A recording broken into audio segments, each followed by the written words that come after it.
Forcer quelqu'un à se lancer dans le vide après un accident de parachute. Ça peut paraître insensible et pourtant, c'est ce que tente de faire la CNESST en refusant d'indemniser un parachutiste de profession qui a subi de graves blessures au cou. Yves Poirier. Ils sont passés de 200 km/h à 30 km/h en une seconde lors d'un saut en tandem. Regardez l'expression faciale du parachutiste Éric Bédard qui ferme les yeux et qui semble souffrir. C'était au mois d'août 2021 à Saint-Esprit dans la Naudière.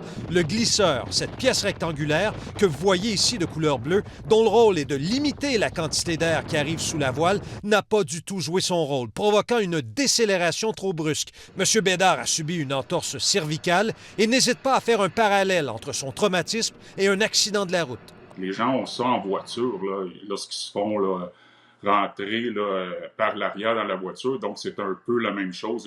Le cou va en extension par l'arrière. En tant qu'accidenté du travail, Éric Bédard s'est tourné vers la CNESST, mais après un peu plus de 2 ans d'indemnisation, la commission a déclaré à son grand étonnement qu'il était capable d'exercer son emploi de parachutiste en tandem malgré les limitations fonctionnelles qu'il conserve à la suite de sa lésion professionnelle.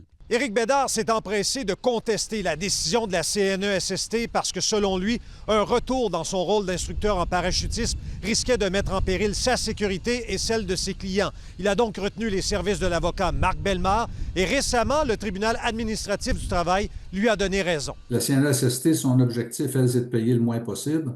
Alors, ils regardent le dossier et ils disent, ben là, vous avez une entorse cervicale, c'est pas si grave que ça. M. Bédard accuse la CNESST de jouer à David contre Goliath et d'espérer l'avoir à l'usure. Ces gens-là, c'est des gens sans cœur.